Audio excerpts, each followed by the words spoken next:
ओम सभी को नमस्ते।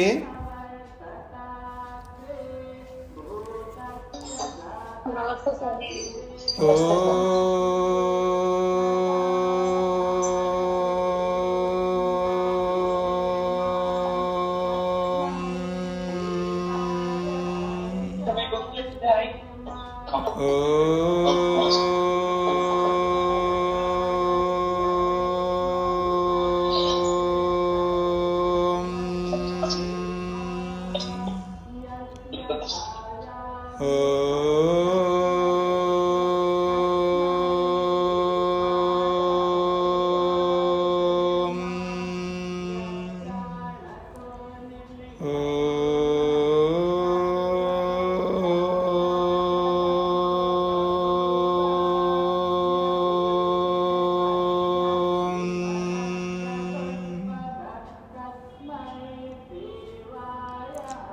न्याय दर्शन की 164वीं कक्षा, तीसरे अध्याय के प्रथम आणिक के हम 14वें सूत्र को लेकर के चर्चा कर रहे हैं। पृष्ठ संख्या 150। आप लोगों को अग्निहोत्र के मंत्र सुनाई दे रहे हैं? हवन मैं बड़े ध्यान से सुन रही थी जी। पहले सुनाई दे रहे थे, अब नहीं आ रही आवाज।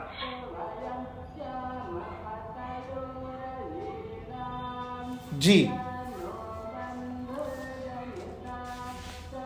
पृष्ठ संख्या 150 है। अपरिसंख्यानाच्च स्मृति विषयस्य। पीछे जो प्रसंग चला, आत्मा शरीर से अलग है, ये सिद्धांति का। प्रश्नकर्ता शरीर, इंद्रियां, मन, वेदनाएं, ये सब का जो संघात है यही आत्मा, यह विषय है मुख्य। स्मृति को लेकर के बोला, इंद्रियांतर विकार को लेकर के बोला। तो स्मृति को लेकर के जो बोला था कि स्मृति अर्थात प्रत्यभिज्ञा, प्रत्यभिज्ञा से पता लगता है कि शरीर आदि इंद्रियों से अलग आत्मा होता है। तब उसने 13वें सूत्र में कहा कि ना, अलग से आत्मा को मानने की आवश्यकता नहीं है, स्मृति के स्मरण करने योग्य विषय वाला होने से। अर्थात स्मृति का अर्थ ही है कि स्मर्तव्य विषय को स्मरण करता है। उसके उत्तर में बोला है नहीं, स्मृति जो है ये आत्मा का गुण है। तद गुण सद्भावात् अप्रतिषेधा, ये प्रसंग है हमारा। इसी प्रसंग में अगला हेतु दे रहे हैं सिद्धांति, अपरिसंख्यानाच्च स्मृति विषयस्य। स्मृति का जो विषय है वो स्मृति के विषय कितने होते हैं, स्मृति के विषयों का परिसंख्यान, परिसंख्यान का मतलब होता है परिगणना, अर्थात काउंट करना कि ये भी विषय होता है, ये भी विषय होता है, ये भी विषय होता है। तो स्मृति के विषयों की परिगणना न करने के कारण से तुम्हें भ्रांति हो रही है, सिद्धांति कह रहे हैं। स्मृति के विषयों की परिगणना न करने के कारण से तुम्हें ऐसा लग रहा है कि शरीर आदि संघात ही आत्मा है, उससे अलग आत्मा नहीं, ऐसा आपको लग रहा है। यदि स्मृति के विषयों की परिगणना कर लो तो आपको पता लगेगा कि शरीर आदि से अलग आत्मा की सिद्धि हो जाएगी। तो स्मृति विषयस्य, स्मृति विषय के अपरिसंख्यानात्, परिसंख्यान कहते हैं गणना, और परिसंख्यान का मतलब है अच्छी प्रकार से गणना, और अपरिसंख्यान का मतलब है गणना न करना। तो अपरिसंख्यानात् गणना न करने से, किसकी? स्मृति विषयस्य, स्मृति के विषय के। स्मृति के जो विषय होते हैं उन विषयों की परिगणना न करने के कारण से शरीर आदि संगात से अलग आत्मा तुम्हें नजर नहीं आ रहा।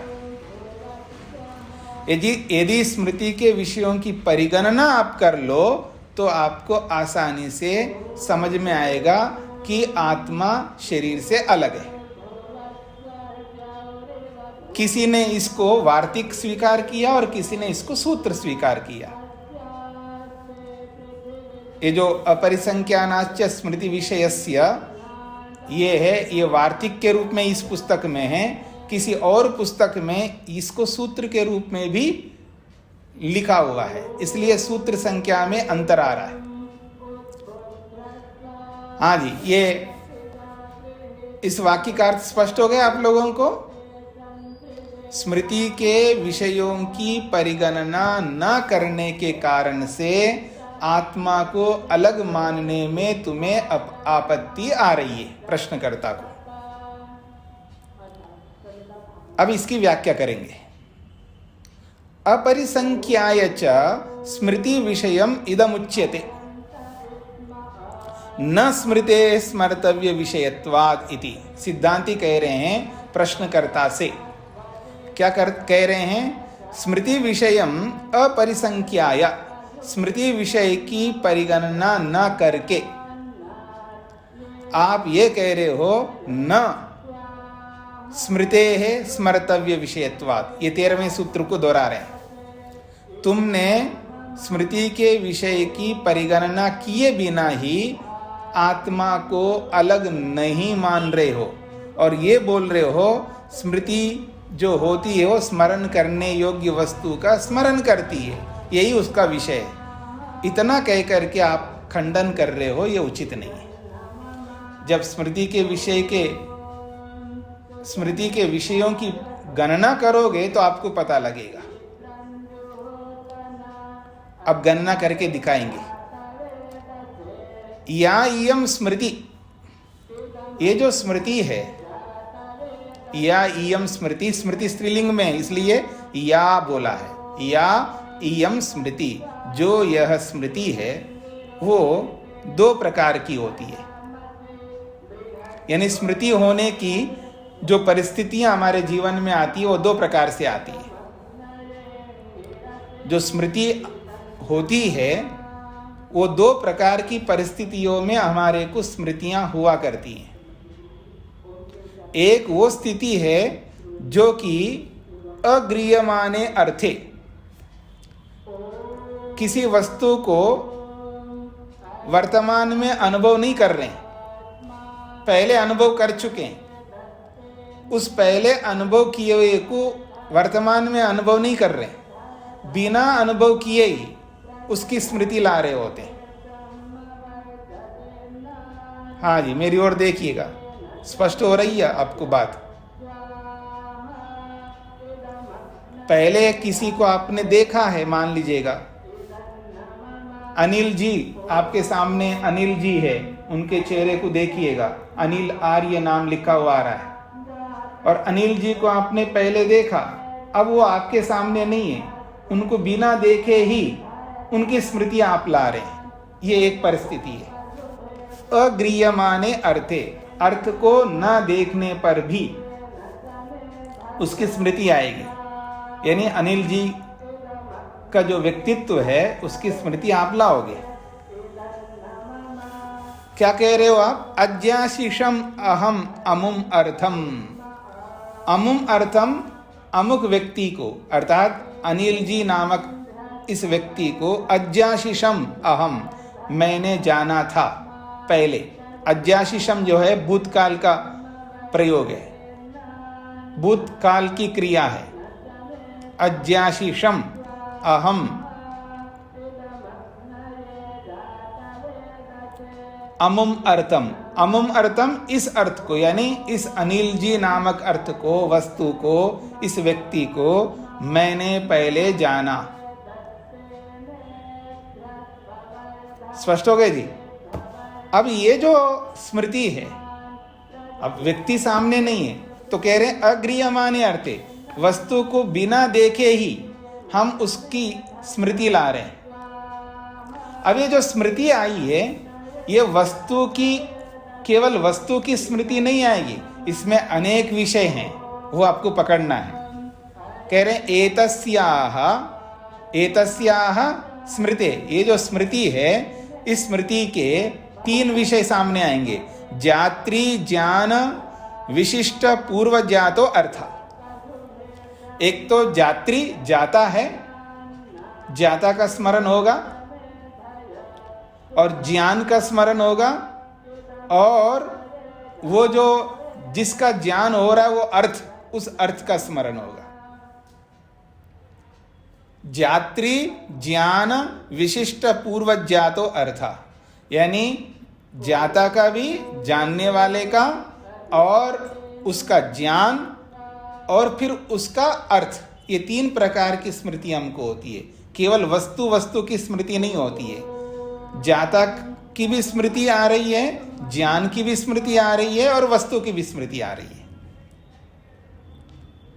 तो कहते हैं एतस्याह, इस स्मृति के जात्री ज्ञान विशिष्ट पूर्व जातो अर्थो विषयो, ये 3 अर्थ होते हैं। न अर्थमात्रम, केवल वस्तु की स्मृति नहीं हो रही है। ये बात स्पष्ट हो रही है आप लोगों को? जाता का मतलब है जानने वाला, मैं स्वयं, अपनी भी स्मृतियां आ रही है हमको। हाँ, मैंने ही तो जाना था ना पहले, या कोई और जाना था। अपनी भी स्मृति, जाता की भी स्मृति हो रही है, और ज्ञान की भी याद आ रही कि ऐसा ऐसा आदमी, देखो कितना गोरे हैं, ठीक है ना। जो भी व्यक्ति का जैसा भी स्वरूप है, तो उसका ज्ञान भी हमको, ज्ञान की भी स्मृति हो रही है, और व्यक्ति की भी स्मृति हो रही है। तो अपना, पहले मैं था ना, आज भी हूं, तो जाता की भी स्मृति, और ज्ञान की भी स्मृति, और वस्तु की भी स्मृति, ये 3 विषय हो गई। तो इसलिए न अर्थमात्रम, केवल वस्तु की स्मृति नहीं होती हमको, तीनों की स्मृति आती है। अब ये तीनों की जो स्मृति आ रही है, उनमें कभी कोई मुख्य होता है, कभी कोई मुख्य होता है, कभी कोई मुख्य होता है। अब देखिए, ज्ञातवान अहम अमुम अर्थम, वाक्य देखिए क्या वाक्य, ज्ञातवान अहम अमुम अर्थम, अमुक अर्थ को मैंने जान लिया। ये कर्तृवाच्य का वाक्य है, ज्ञातवान अहम अमुम अर्थम, कर्तृवाच्य का वाक्य है। तो ज्ञातवान जो है ये कर्ता में है, ज्ञातवान अहम, अहम के अनुसार ज्ञातवान है। अहम ज्ञातवान, अहम गतवान, अहम पठितवान, अहम भुक्तवान। स्मरण आ रहा है आपको संस्कृत, सामान्य संस्कृत? अज्ञासिशम का क्या अर्थ हुआ? ऊपर वाला है अज्ञासिशम। माता जी आप कहाँ खो गए? यही हूँ आचार्य जी। नहीं, ऊपर वाला हुआ है ना? नहीं, यही तो हो। हाँ, तो जब अज्ञासिशम बोल रहा था तब कहाँ गए थे, ये बात है मुख्य। आचार्य तो यही। हाँ, तो जो भूतकाल की क्रिया है अज्ञासिशम, जान लिया। धन्यवाद आचार्य जी। तो ज्ञातवान अहम अमुम अर्थम, अमुक अर्थ को मैंने जान लिया। तो यहाँ ज्ञातवान अहम जो है ये कर्ता में है, और अर्थम जो है ये कर्म है। तो कर्म में द्वितीय है, और कर्ता में प्रथमा विभक्ति है। तो प्रथमांत जो है वो मुख्य होता है। तो ज्ञातवान अहम अमुम अर्थम, यहाँ पर ज्ञाता की प्रधानता है, जानने वाले की मुख्यता है इस वाक्य में। अब अगला वाक्य, असौ अर्थो मया ज्ञाता, असौ अर्थो मया ज्ञाता। अब ये असौ अर्थो जो है ये कर्म में है, कर्म में प्रथमा है यहाँ पर, और ये है कर्मवाच्य। मया में तृतीय विभक्ति है। माता जी माइक बंद करो।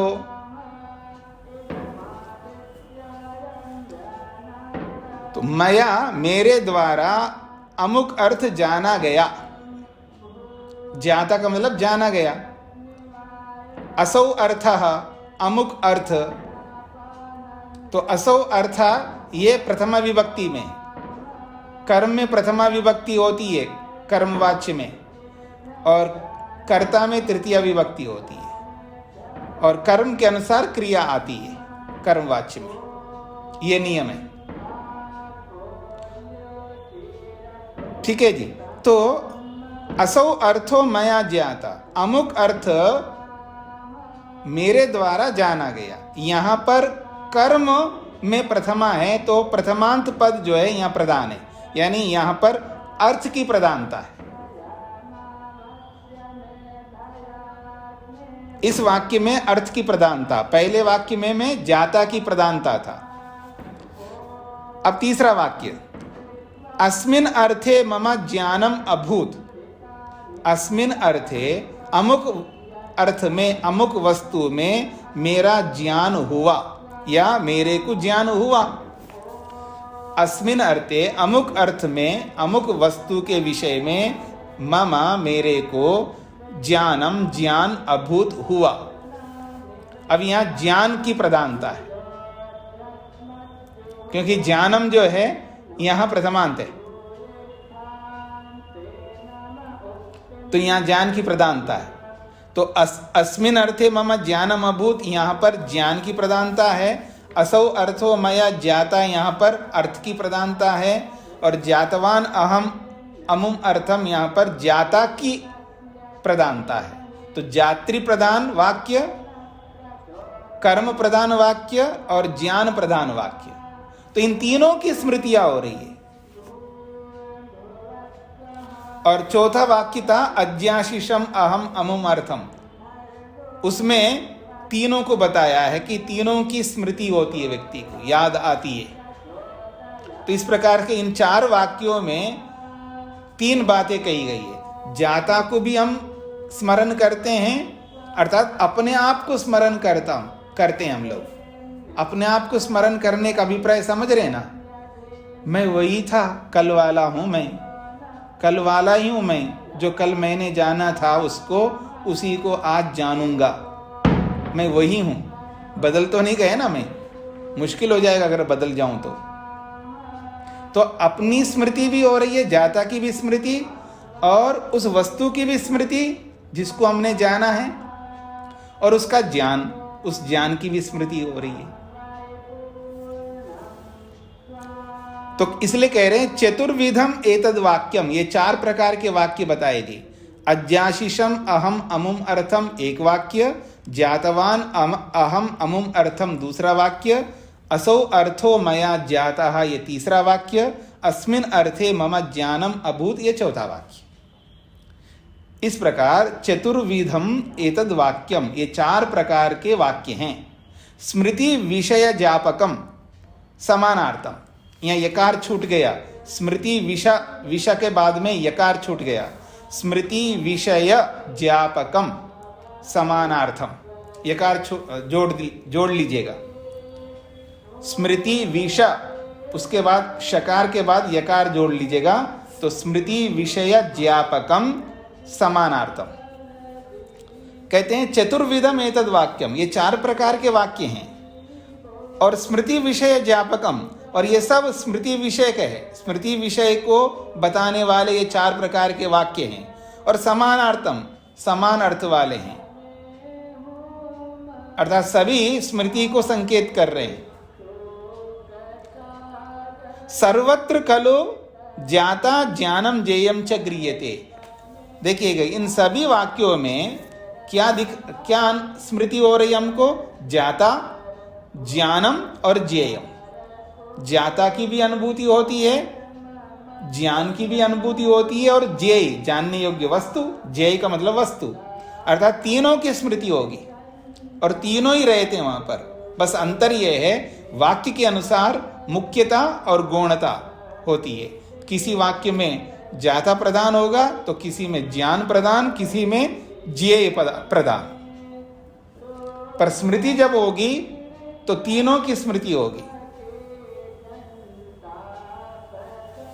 और ये भी याद रखना, और इन तीनों को जोड़ने वाला होता है। और ये काम जो है मन नहीं कर सकता, ना इंद्रियां कर सकती है।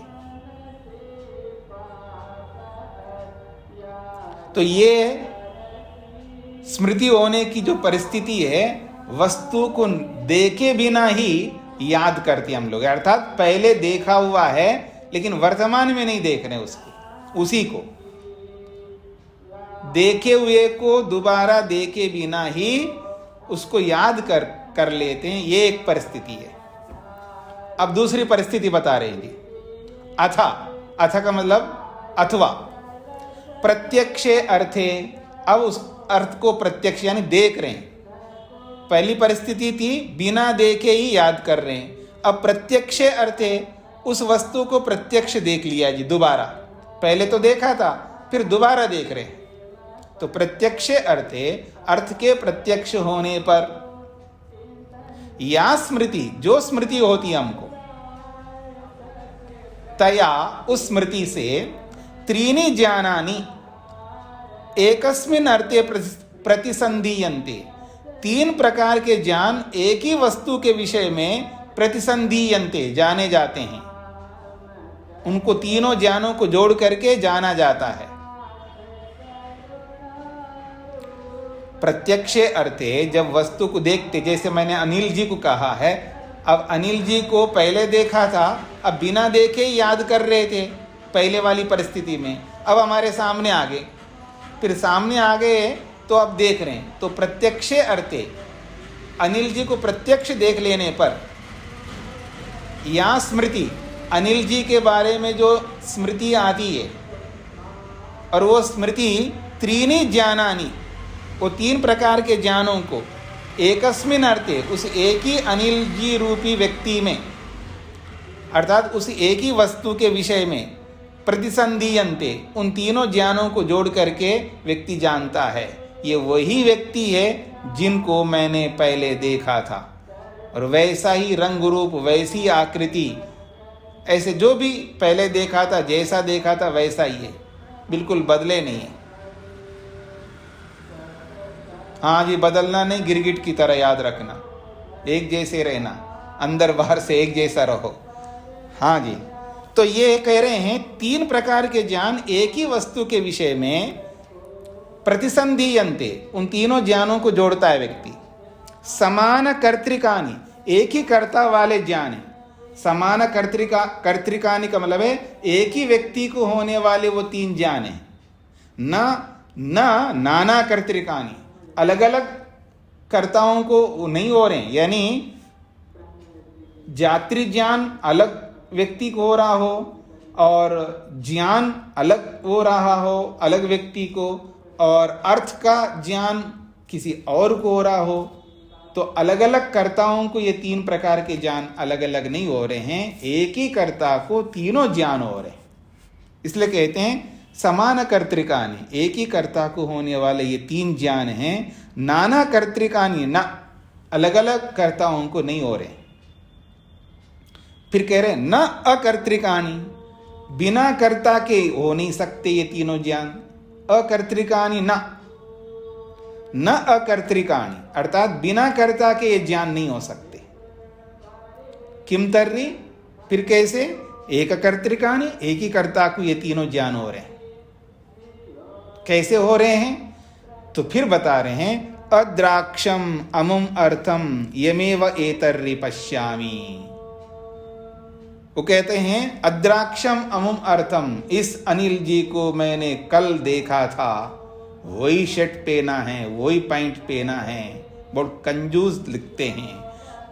कैसे कंजूस आदमी है, वही ड्रेस पहना है और आज भी वही, बदल के नहीं आए।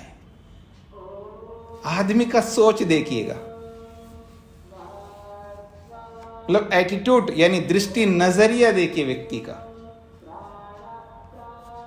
फिर मेरे को देख के क्या बोलेगा जब अनिल जी को वही ड्रेस पहने, मैं तो एक ही ड्रेस, आप 365 दिन देखो वही ड्रेस दिखेगा आपको, वही कलर, वही सब कुछ। इसका मतलब ये कि एक ही कपड़े को बिना धोए ही वो रोज पहन रहा हूं मैं। ये भी तो आप सोच सकते, हो सकता है इन्होंने एक ही कपड़े को 2 सेट बनवाए होंगे और बदल बदल करके पहन के आ रहे होंगे। ऐसे क्यों नहीं सोच सकते? और भी तो तरीके हैं ना सोचने के। पर आदमी का जो दिमाग होता है ना, वो संशयात्मा विनश्यति वाली बात है ना। मतलब अपने मन में अपनी मन घड़ंत बातों को रख करके सामने आने वाले लोगों को देखता है और उनके बारे में कुछ ना कुछ सोचता है, फिर राग और द्वेष पैदा करता है या मोह पैदा करता है। राग, द्वेष या मोह, ये 3 चीजें पैदा करता है व्यक्ति। और सुबह से लेकर के रात तक, चाहे आप टीवी देखो, ये समाचार देखो, ये समाचार पढ़ो, इन सबको करते हुए, पढ़ते हुए, देखते हुए, व्यवहार करते हुए अपने मन में जो भी पढ़ते हैं, जो भी देखते हैं, उनके बारे में अपने स्टेटमेंट्स निकलते रहते हैं। मन से भी, वाणी से भी और क्रियाएं से, शरीर से भी हम करते रहते हैं। और उन तीनों में राग या द्वेष या मोह पैदा करते रहते हैं। और हमें अपने आप को नहीं पता लग रहा होता है कि हम कितने बड़े दोष करते हुए जा रहे हैं। और वही है हम लोग जब ध्यान में बैठते हैं तो परेशान होते रहते हैं, क्योंकि व्यवहार में जो हम कर रहे हैं होते हैं ना, उसका बड़ा गहरा प्रभाव मन पर पड़ता है, उस पर हमारा ध्यान नहीं रहता है। इसलिए कहा जा रहा है अद्राक्षम अमुम अर्थम यमेव एतर्रि पश्यामि। मैंने, अद्राक्षम जो है क्रियापद है, भूतकाल का है। अमुम अर्थम अद्राक्षम, अमुक अर्थ को मैंने देखा। अद्राक्षम का मतलब है देखा। और अमुम अर्थम, अमुक अर्थ को। यम एव एतर्रि पश्यामि, और उसी अर्थ को आज देख रहा हूं, दोबारा देख रहा हूं, वर्तमान में देख रहा हूं। यानी कल जिस अनिल जी को मैंने देखा, उसी अनिल जी को अभी वर्तमान में वापस देख रहा हूं।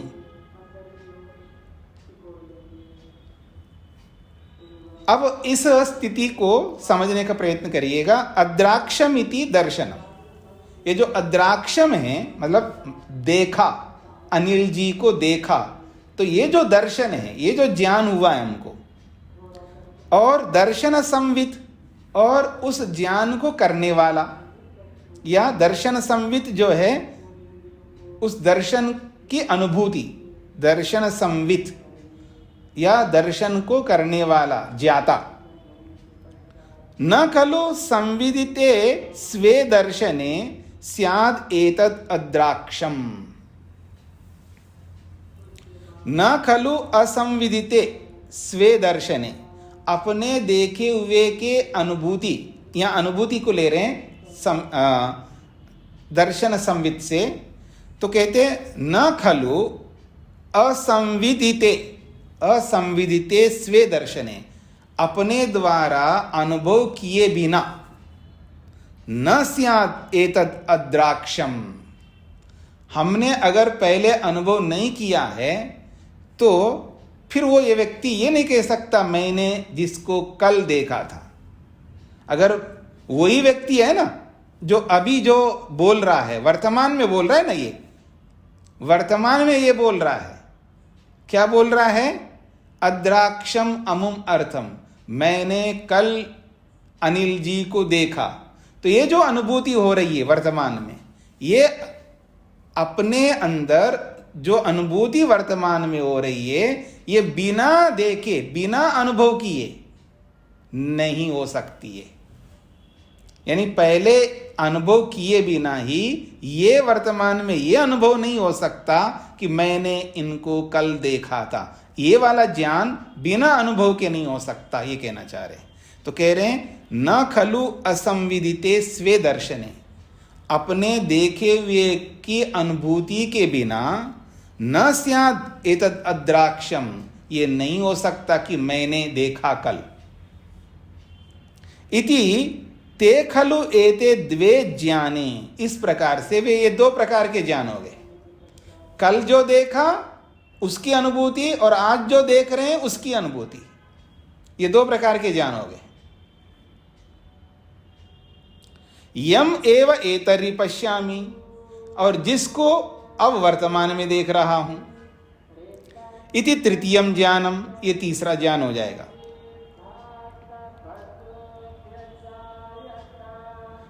एवं एको अर्थ त्रिभिः ज्ञाने युज्यमानः, एवं एको अर्थ, एक ही वस्तु तीन ज्ञानों से युक्त है। न अकर्तृका, ये बिना कर्ता के नहीं हो सकता ये तीनों ज्ञान। न नाना कर्तृका, अलग अलग कर्ताओं को होने वाले ये तीन ज्ञान भी नहीं है। न नाना कर्तृका, अलग अलग कर्ताओं को होने वाला ज्ञान नहीं है। फिर किम तर्री, फिर किसको हो रहा है? एक कर्तृका, एक ही कर्ता को ये तीनों ज्ञान हो रहे हैं। स्पष्ट हो रहा है जी? तीन प्रकार के ज्ञानों को समझ लीजिएगा। ते खलु एते द्वे ज्ञाने, वो दो ज्ञान है। दो ज्ञान कौन है जी? अद्राक्षम इति दर्शनम, अद्राक्षम ये जो ज्ञान है ये एक प्रकार का। फिर दर्शन संवित, उस ज्ञान की अनुभूति, ये दूसरा है। दर्शन का मतलब ज्ञान हो गया, और उस ज्ञान की अनुभूति। अनुभव अलग है, ज्ञान अलग है, याद रखना।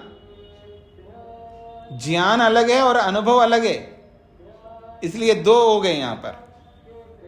और फिर यमेव एतर्रि पश्यामि, और उसी को अब देख रहा हूं, ये तीसरा ज्ञान हो गया। और ये तीनों ज्ञान एक ही वस्तु के विषय में हो रहे हैं।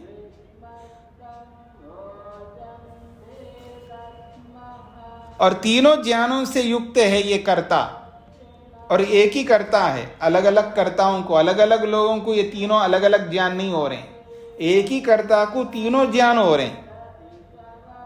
इसलिए एक कर्तृका, ये एक ही कर्ता को होने वाले ये तीन ज्ञान हैं, ये बात कही है। स्पष्ट हो रहा है जी सबको? हाँ जी, चेतन जी को क्या पूछना है? हमें ये स्पष्ट नहीं हो रहा जी, अनुभव अलग चीज है, ज्ञान अलग चीज है।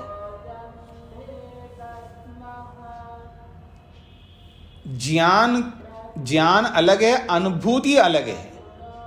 अनुभूति तो आत्मा करता है, और ज्ञान जो है, जैसे ईश्वर का ज्ञान ईश्वर के पास में, आपका ज्ञान आपके पास में, उसको मैं अनुभव कर रहा हूं। जैसे रूप अलग है और रूप की अनुभूति अलग है, ये पकड़ में आ रहा है आपको? हाँ जी। रूप अलग है और रूप की अनुभूति अलग है। रस अलग है, रस की अनुभूति अलग है। ठीक है स्वामी जी। गंध अलग है, गंध की अनुभूति अलग है। ऐसे ज्ञान अलग है, ज्ञान की अनुभूति अलग है। इसलिए यहां पर दर्शनम ज्ञान है, और दर्शन संवित, दर्शन की अनुभूति, ये अलग है।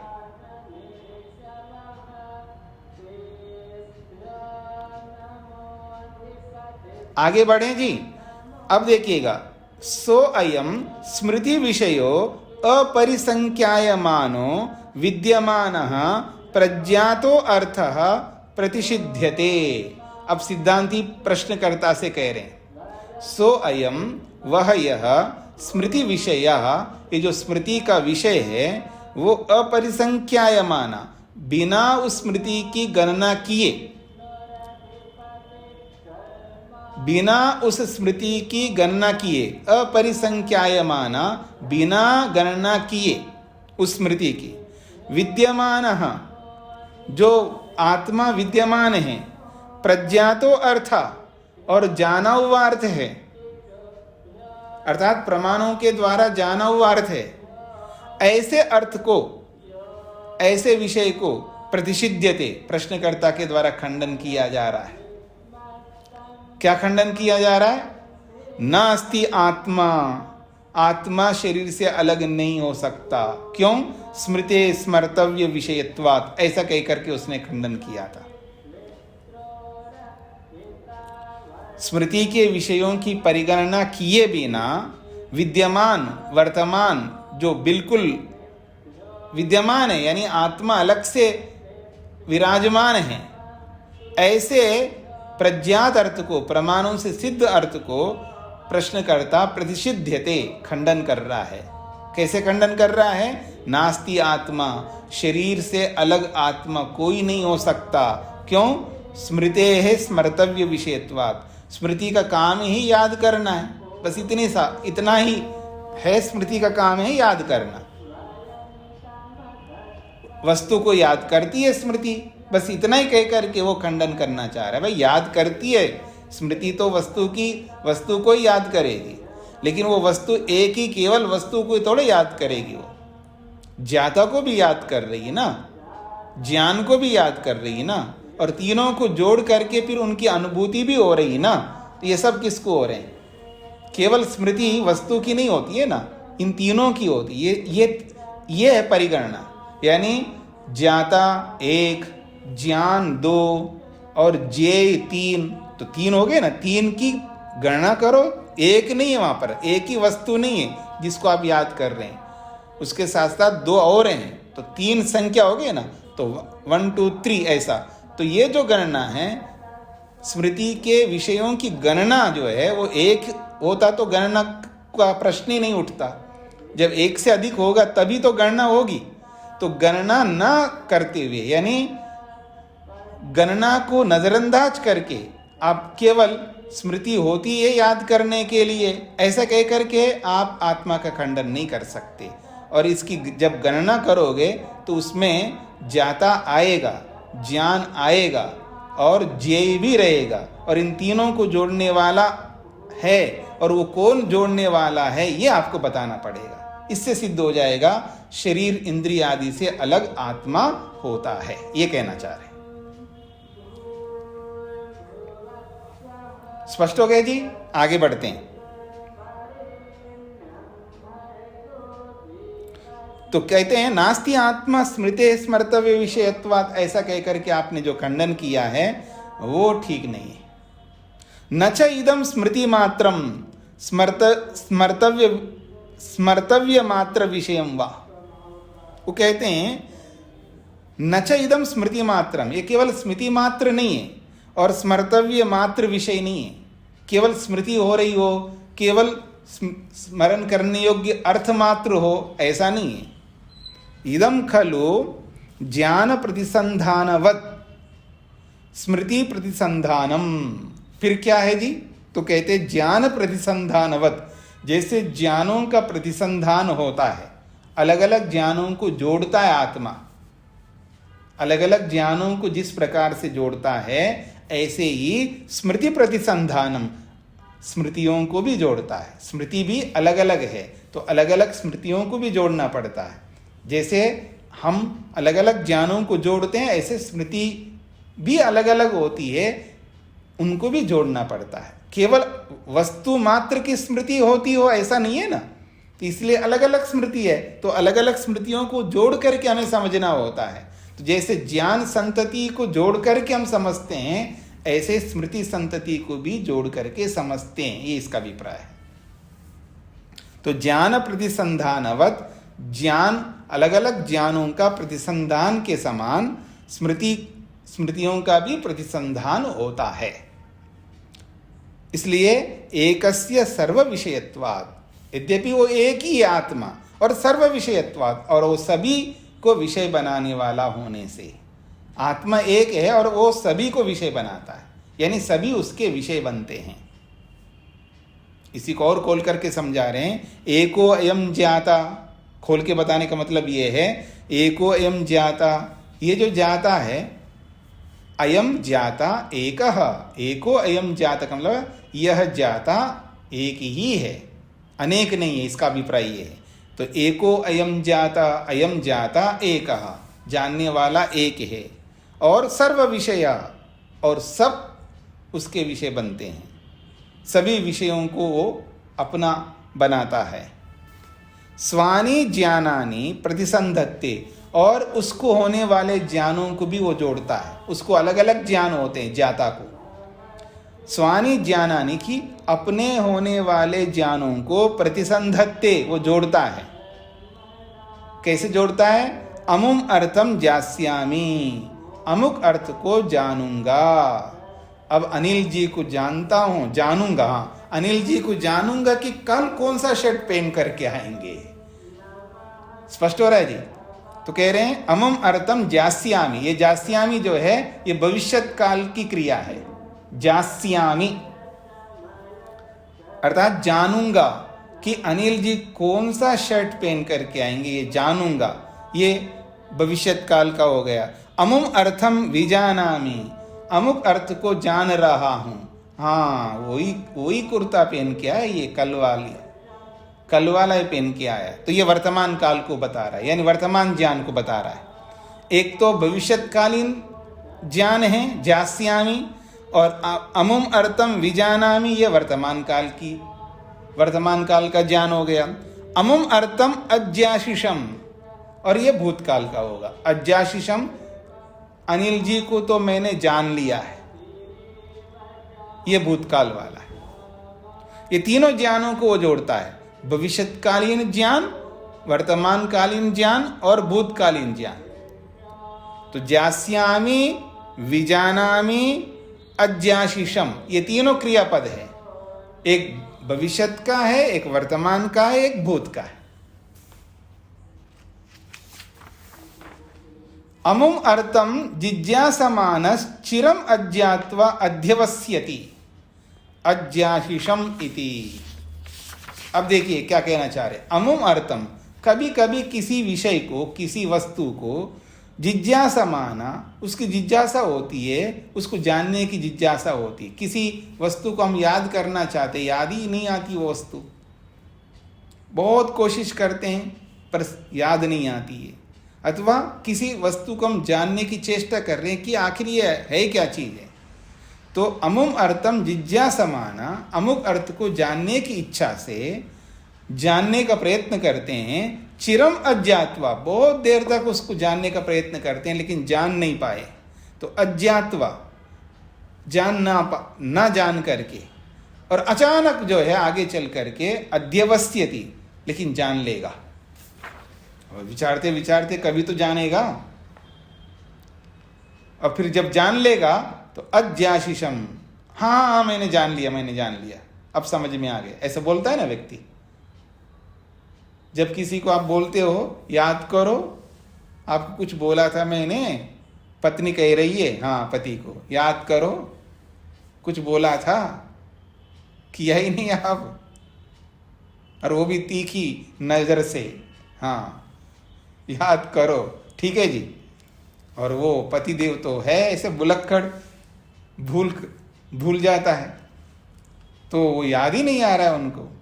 तो अमुम अर्थम जिज्ञासमाना, अमुक अर्थ को जानने की चेष्टा करता हुआ, चिरम अज्ञात्वा, बहुत देर तक प्रयत्न करता है लेकिन अज्ञात्वा, जान नहीं पाया। और फिर अचानक जो है अध्यवस्यति, वो निर्णय करता, हाँ जान लेता है, समझ में आ गया। अज्ञाशिषम, फिर बोल पड़ता, हाँ मैंने जान लिया आपने क्या बोला था, वो याद आ जाता है व्यक्ति को। एवं इस प्रकार से स्मृतिमपि त्रिकाल विशिष्टाम सुस्मूर्षा विशिष्टाम च प्रतिसंधत्ते। तो ये जो बात कही है अभी तक, ये अलग अलग ज्ञानों को लेकर के बताया। भविष्यतकालीन ज्ञान को, और वर्तमानकालीन ज्ञान को, और भूतकालीन ज्ञान को, इन तीनों ज्ञानों को वो जोड़ता है। तो बोला था ना ज्ञाना, पिछले पृष्ठ में बोला था ना, ज्ञान प्रतिसंधानवत, ज्ञानों का प्रतिसंधान, यानी अलग अलग ज्ञानों का प्रतिसंधान करता है, यानी अलग अलग ज्ञानों को प्रतिसंधान करता होता है जोड़ना। अलग अलग ज्ञानों को, भविष्यतकालीन ज्ञान, वर्तमानकालीन ज्ञान और भूतकालीन ज्ञान, तीनों ज्ञानों को प्रतिसंधान जोड़ता है, जोड़ करके समझता है वो ज्ञाता। जैसे ज्ञानों को प्रतिसंधान करता है, ठीक उसी प्रकार से स्मृति के ज्ञानों को भी वो जोड़ता है। वो कह रहा है एवं इसी प्रकार से, जैसे ज्ञानों का प्रतिसंधान करता है एवं इसी प्रकार से स्मृतिमापि, स्मृति को भी त्रिकाल विशिष्टाम, तीनों काल से संबंधित स्मृति को, ये स्त्रीलिंग में है, त्रिकाल विशिष्टाम स्मृतिम, स्मृति का विशेषण है, तो त्रिकाल विशिष्टाम स्मृतिम, तीनों काल से संबंधित इस स्मृति को भी सुस्मूर्षा विशिष्टाम, जानने की इच्छा, सुस्मूर्षा विशिष्टाम, जो कि जानने की इच्छा से युक्त उस स्मृति को प्रतिसंधत्ते, वो जोड़ता है, जानने की इच्छा करता हुआ उस स्मृति को वो जोड़ता है, जो अलग अलग स्मृति है, ज्ञाता संबंधी, ज्ञान संबंधी और अर्थ संबंधी, उन तीनों स्मृतियों को वो प्रतिसंधत्ते जोड़ता है, जानता है। संस्कार संतति मात्रे तु, आते यहां तक पूरा हो गया। ये बता दिया जी उन्होंने कि ज्ञाता, ज्ञान और ज्ञेय, ये स्मृति के ये तीन विषय है। इन तीनों विषयों की परिगणना किए बिना अब केवल ये कहकर के आत्मा का खंडन नहीं कर सकते। स्मृति का काम ही याद करना है, इसलिए क्या फर्क पड़ता है, वो तो याद करता है, स्मृति का मतलब ही याद करना होता है, तो वस्तु को याद करता है। ऐसा कहकर के आपने शरीर से अलग आत्मा नहीं होता जो खंडन किया है, वो खंडन आप नहीं कर सकते। क्यों? क्योंकि स्मृति केवल अर्थ को ही याद नहीं करती है, वो तीनों को याद करती है। तो परिगणना करो किस किस को याद करती है। जैसे परिगणना करोगे तो उन तीनों को जोड़ना पड़ता है हमको, और तीनों को इंद्रियां नहीं जोड़ सकती है, ये इसका अभिप्राय है। अब एक थोड़ा सा हट करके एक बात कर रहे हैं, वो क्षणिकवाद आपने पढ़ा था ना उपनिषदों में, और पीछे जहाँ कहीं न्याय दर्शन में भी प्रारंभ में आया था क्षणिकवाद, आता रहता है ना, वेदांत में भी पढ़ा था आपने लंबा क्षणिकवाद को लेकर के, संस्कार मात्र को लेकर के, सब कुछ संस्कारी होता है। तो यहाँ पर भी वही कुछ बातें कह करके खंडन कर रहे हैं। संस्कार संतति मात्रे तु सत्वे, किसी वस्तु को संस्कारों का संतति मात्र मानने पर, मतलब किसी वस्तु को संस्कार संतति मात्र मानने पर, संस्कार संतति का मतलब है संस्कार पैदा होगा नष्ट हो गया। जैसे आत्मा भी नया नया उत्पन्न होता है ना, क्षणिकवाद में उत्पन्न हुआ, देखा और समाप्त हो गया। एक क्षण में उत्पन्न होता है, दूसरे क्षण में देखता है और तीसरे क्षण में समाप्त होता है, बस इसका इतना ही होता है। अगर सूक्ष्मता से देखा जाए तो उत्पन्न होकर के नष्ट होता है, तुरंत इधर उत्पन्न होगा फिर नष्ट हो गया, फिर दोबारा उत्पन्न हो गया फिर नष्ट हो गया, यानी अलग अलग उत्पन्न होने वाले भी अलग अलग है, और वो नष्ट होते जाएंगे, फिर नए नए उत्पन्न होते हैं, पुराने वाले नष्ट होते जाते हैं। तो उसको समझाने के लिए उसका भेद करते हैं कि एक क्षण में उत्पन्न होता है, दूसरे क्षण में अनुभव करता है, कुछ भी देखने का, सुनने का, कोई भी अनुभव। एक क्षण में उत्पन्न होना, एक क्षण में अनुभव होना और तीसरे क्षण में नष्ट होना, बस उसका इतना ही समय है। उसी को कहते हैं संस्कार संतति मात्रे तु सत्वे। तो संस्कारों की जो संतति यानी अलग अलग संस्कार अलग अलग उत्पन्न होते जा रहे, नष्ट होते जा रहे, तो नए नए उत्पन्न हो रहे हैं, पुराने समाप्त होते जा रहे हर क्षण में। तो वस्तु को संस्कार संतति मात्र मानने पर, सत्वे का मतलब वस्तु, तो वस्तु को संस्कार संतति मात्र मानने पर उत्पन्न होकर संस्कारः स्थिरो भवन्ति, उत्पन्न होकर संस्कार नष्ट होते जाते हैं। तिरो भवन्ति का मतलब है दब जाते हैं, नष्ट हो जाते हैं। सा नास्ति एकोपि संस्कारा, ऐसी स्थिति में कोई भी संस्कार रहता ही नहीं है, बस संस्कार उत्पन्न होते हैं, एक क्षण में उत्पन्न होते हैं, अगले क्षण में रहते हैं, तीसरे क्षण में नष्ट हो जाते हैं, उसकी अवधि इतनी है। तो इसलिए कहते हैं नास्ति एकोपि संस्कारा। हाँ जी, देखो अपने पिछले संस्कारों को, कितने खोटे संस्कार है आपके। अरे कौन से संस्कार है, वो तो है सब समाप्त हो गए। मतलब संस्कार उत्पन्न होते हैं नष्ट हो जाते हैं, उत्पन्न होते हैं नष्ट होते हैं, पीछे कोई संस्कार नहीं है जी मेरे में, सब ब्लैंक। मेरा मन बिल्कुल एकदम साफ है, जैसे छोटे बच्चे का होता है, 6 महीने वाले। 6 महीने के बच्चे को कितने लोग गोद में लेते हैं ना, मेरे को भी दिया कई बार लोगों ने, महाराज जी इसको आशीर्वाद दो, और आशीर्वाद भी दिया, और वो भी आशीर्वाद देता है मेरे को कई बार, ठीक है ना, पोटी करता है, और वो पहनाते नहीं है कई बार, ठीक है जी। खैर, तो कहने का अभिप्राय ये है, छोटे बच्चे का जो मन होता है एकदम साफ होता है, मेरा कहने का अभिप्राय ये है। तो संस्कार तो उत्पन्न होते नष्ट हो जाते हैं, तो संस्कार है ही नहीं है। स नास्ति एको भी संस्कार हो, कोई भी संस्कार रह ही नहीं सकता। यह त्रिकाल विशिष्टम ज्ञानम स्मृतिम च अनुभवेत, जो तीनों कालों से विशिष्ट ज्ञान वाले स्मृतियों को अनुभव कर सके। स्पष्ट हो रहा है जी। जब कोई संस्कार उत्पन्न होता नष्ट होता, उत्पन्न होता नष्ट होता, वो तो क्षणिकवाद को लेकर के चल रहे। ऐसी स्थिति में क्षणिकवाद में फिर कोई संस्कार रहता ही नहीं है, और जब संस्कार रहता ही नहीं है तो वो जो संस्कार रहेगा नहीं है, तो वो संस्कार नए संस्कारों को कैसे बनाएंगे, बना ही नहीं सकते। ठीक है, गुस्सा कर लिया, समाप्त हो गया जी। अब गुस्से का संस्कार है ही नहीं है, तो नया गुस्सा क्यों पैदा हो रहा है? लेकिन हो रहा है तो संस्कार है, समाप्त नहीं हो सकते। और आप कहते हो संस्कार उत्पन्न होते नष्ट होते हैं, तो फिर नास्ति एको भी संस्कार, तो आपके पक्ष में क्षणिकवाद में तो एक भी संस्कार नहीं रह सकता। जब नहीं रह सकता है तो यह त्रिकाल विशिष्टम ज्ञानम स्मृतिम च अनुभवेत, जब संस्कार ही नहीं रहता है तो तीनों कालों से विशिष्ट जो ज्ञान है उस स्मृति को कैसे अनुभव करेगा? जब संस्कार ही नहीं है, तीनों कालों से संबंधित संस्कार ही नहीं है, तो उनको अनुभव कैसे करेगा? न च अनुभवमंतरेण ज्ञानस्य स्मृतेश्च प्रतिसंधानम अहम मम इति च उत्पद्यते देहांतरवत। तो कहते हैं देहांतरवत, जैसे दूसरे के देखे हुए को दूसरा नहीं देख सकता है ना, ठीक उसी प्रकार से न च अनुभवमंतरेण, बिना अनुभव के, ज्ञानस्य स्मृतेश्च, ज्ञान का और स्मृति का, इन दोनों का प्रतिसंधानम, इन दोनों का प्रतिसंधान, इन दोनों को जोड़ा ही नहीं जा सकेगा। जब अनुभव ही नहीं हुआ है तो अनुभव के बिना ज्ञान और स्मृति इन दोनों को कैसे जोड़ेंगे? तो प्रतिसंधान ही नहीं हो पाएगा। जब प्रतिसंधान नहीं होगा, अहम मम इति च उत्पद्यते, कथम च अहम मम इति उत्पद्यते, ये मेरा ज्ञान है, मैंने देखा है। अहम अज्ञाशिषम, मैंने देखा है। मम ज्ञानम, ये मेरा ज्ञान है। इस प्रकार की अनुभूतियां कैसे होंगे? नहीं हो पाएंगे यदि संस्कार नहीं रहेंगे तो।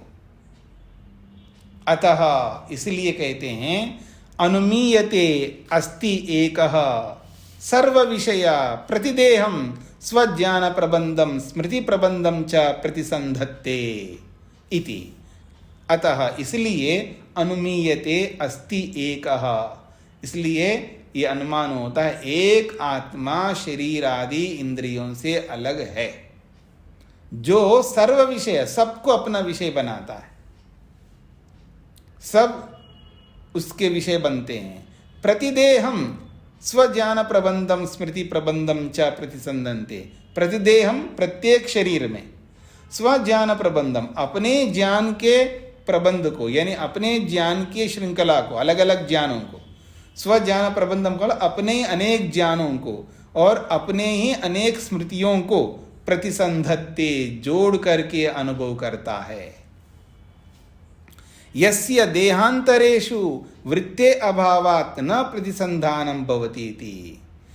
जिसके मत में देहांतरेषु वृत्ते, यदि देहांतर वृत्ति हो, वृत्ति के देहांतर में हो, अर्थात एक ने अनुभव किया और उसके बाद दूसरा शरीर आ गया, और उसने जो अनुभव किया फिर उसके बाद अगला शरीर आ गया, अर्थात हर क्षण में शरीर बदलता जा रहा है, हर क्षण में आत्मा बदलता जा रहा है, हर क्षण में संस्कार बदलता जा रहा है। तो देहांतरेषु, अलग अलग शरीरों को मानने पर, वृत्ते अभावात, वृत्ति जो है ये मतलब ज्ञान का अभाव हो जाएगा।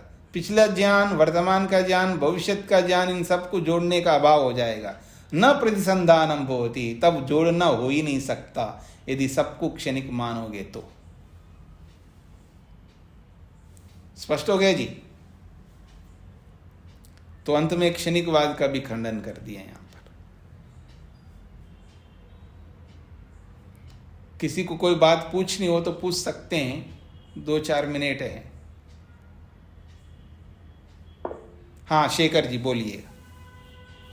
जी प्रणाम स्वामी जी। जी मजाक में आपने कहा कि ज्यादातर पतिदेव भुलक्कड़ होते हैं, इसके पीछे भी कोई साइंस, कोई तथ्य है स्वामी जी? हाँ जी बिल्कुल है। मतलब हम देखते तो हैं, बट इसके पीछे कुछ साइंस हो तो पता चले जी। साइंस का मतलब यह है, भगवान ने बनाई ऐसा है कि आदमी का ज्ञान, उसकी स्मृति, उनकी बुद्धि अपेक्षा से थोड़ा कम होती है, स्त्री की अपेक्षा से। हाँ बाकी मर्द लोग मेरे को ना कहे, मतलब मैं नहीं कहता, शास्त्र कहते हैं, चाणक्य तो कहते ही है कि स्त्री की बुद्धि पुरुष की बुद्धि से 4 गुण अधिक होती है। चाणक्य लिखते हैं कि स्त्री की बुद्धि पुरुष की अपेक्षा 4 गुण अधिक होती है। हर विषय में, मतलब ज्ञान के विषय में, सहन शक्ति के विषय में, बहुत सारे गुणों में पुरुष की अपेक्षा अधिक होती है, लेकिन मेहनत नहीं करती, अपने गुणों को पहचानती नहीं। इनकी सबसे बड़ी समस्या ये है स्त्री की। वो मोह में पड़ कर के अपनी क्वालिटियों को दबा के रखती है। हाँ बुरा मानो जरूर आप लोग मेरी बातों को, मैं ये नहीं कहने वाला हूँ बुरा मत मानना, बुरा जरूर मानो। मतलब इतनी अच्छी योग्यताएं स्त्रियों में, लेकिन वो मोह में पड़ करके अपनी अच्छी योग्यताओं को दबा करके आगे नहीं बढ़ती है। ऋषि नहीं बनती हैं, ऋषिका नहीं बनती हैं, हाँ योगिनी नहीं बनती हैं, हाँ विवेक वैराग्य को प्राप्त नहीं होती, वो ही मोह माया में जाते हैं। ऐसा मत करो। भगवान ने बहुत अच्छा आपको दिया है तो उसका प्रयोग करो, आगे बढ़ो। हाँ जी रेशा जी को क्या पूछना था?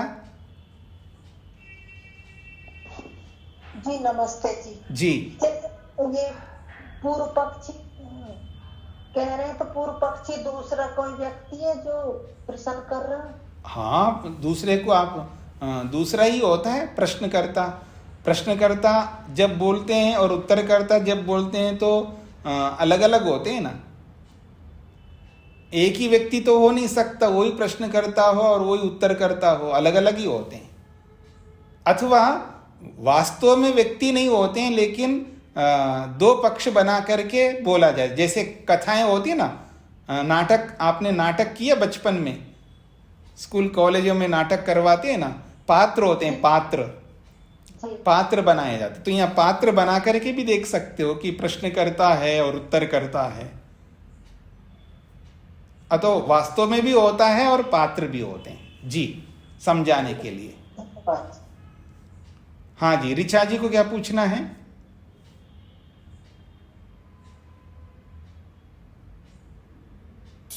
स्वामी जी नमस्ते स्वामी जी। जी अच्छे संस्कारों को बनाने के लिए भी तो बहुत टाइम देना पड़ता है ना, तभी वो धीरे धीरे आते हैं। जैसे व्यायाम करना या फिर कुछ भी अच्छा कुछ डालना है अपने जीवन में, धारण करना है, तो उसके लिए बहुत टाइम प्रयास करते करते, प्रयत्न करते करते फिर वो संस्कार बन जाता है, फिर हम उसको अपना लेते हैं और वो रेगुलर हो जाता है। हाँ वो प्रयत्न को आप किस रूप में करेंगे? इसको रेगुलर, उसको दूसरे शब्दों में ऐसा कहिएगा, जो संस्कार अच्छे तभी बनेंगे जब हमने जो अच्छा किया है उसको बार बार रिपीट करेंगे, यानी उसका अभ्यास करेंगे। अभ्यास, जैसे कोई भी चीज शुरू करना होता है, कर लेते हैं हम लोग, कुछ दिन तो रखते हैं, फिर धीरे धीरे उसको छोड़ देते हैं, क्योंकि उसके संस्कार अभी बने नहीं है अंदर, उतना रेगुलरिटी नहीं रह पाती है। ये मैं कहना चाहती हूँ। तो वो जो आप कहना चाहते हैं उसी को मैं दूसरे शब्दों में, शास्त्रीय शब्दों में बता रहा हूं कि आपने 1 बार, 2 बार, 10 बार, 15 बार, 50 बार, 100 बार किया, उसके बाद आपने फिर छोड़ दिया है, कोई भी कारण हो सकता, आलस्य, प्रमाद या रुचि ना होना, श्रद्धा ना होना, कुछ भी कारण हो सकता है। जैसे स्वामी जी संध्या ये सब तो एकदम रेगुलर कर लेती हूँ क्योंकि लगता है कि ये तो बहुत जरूरी है और उसको प्रायोरिटी पता है कि ये जरूरी है, फिर भी उसमें उतनी रुचि नहीं होती है जितनी संध्या और ये सब चीजों में बन गई है, प्रवृत्ति हो गई है। क्योंकि वो अभ्यास, देखिए दो ही चीजें है ना, समझ पैदा करो और उसका अभ्यास करते जाओ। और जो समझ पैदा करो जो कहा जा रहा है ना, उसी को यहाँ पर शास्त्र में वैराग्य कहते हैं। अभ्यास वैराग्याभ्याम तन्निरोध। अभ्यास और वैराग्य, इन दोनों से हम उन वृत्तियों को रोक सकते हैं, उन कुसंस्कारों को रोक सकते हैं, उस अविद्या को रोक सकते हैं और उन दोषों को रोक सकते हैं, सबको रोक सकते हैं। समझ पैदा करना अर्थात विवेक वैराग्य को उत्पन्न करना, फिर उसका अभ्यास करना। उसका का मतलब है हमने समझ पैदा किया तो उसको कर लेते, समझ में आ गए तो ध्यान में बैठ गए, समझ में आ गए इसलिए ध्यान में बैठ गए, और बैठ गए तो उस समझ को बनाए रखो और उस ध्यान को बार बार रिपीट करो, ये अभ्यास है। तो जो हमने अब पकड़ लिया है तो पकड़े को पकड़े रखना, पकड़े को पकड़े रखना और पकड़े ही रखते जाना, तो उसके लिए अभ्यास करना अर्थात उसको रिपीट करते जाना। और जिसको हमने छोड़ा है तो उसको छोड़े ही रखना, तो छोड़े रखने को छोड़े रखने के लिए उसका अभ्यास रिपीट करना होता है, पकड़े को पकड़े रखने के लिए अभ्यास करना होता है, और वो जो समझ है उसको बनाए रखना होता है। तभी जाकर के हम आगे बढ़ पाएंगे। हाँ जी, सुधा जी को क्या पूछना है? समय हो गया वैसे। हाँ जी स्वामी जी कल पूछ लूं? हाँ, तो अच्छी बात है, कल पूछ लीजिएगा। जी, बस ये देहांतरेषु ये समझ में आया था। देहांतरवत का मतलब होता है जैसे एक शरीर में जो अनुभव करता है उस अनुभव को दूसरे शरीर वाला जैसे अनुभव नहीं कर सकता, वैसे यहां पर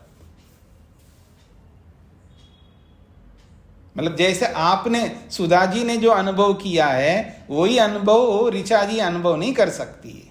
ऋचा जी ने जो अनुभव किया है उसको दूसरे कोई अनुभव नहीं कर सकते। जैसे अलग अलग शरीरों में जो अनुभव करते हैं वो एक दूसरे के अनुभव को एक दूसरा अनुभव नहीं कर सकता, वैसे यहाँ पर है। जी स्वामी जी समझ आ गया, धन्यवाद। जी जी। ओम शांति शांति शांति।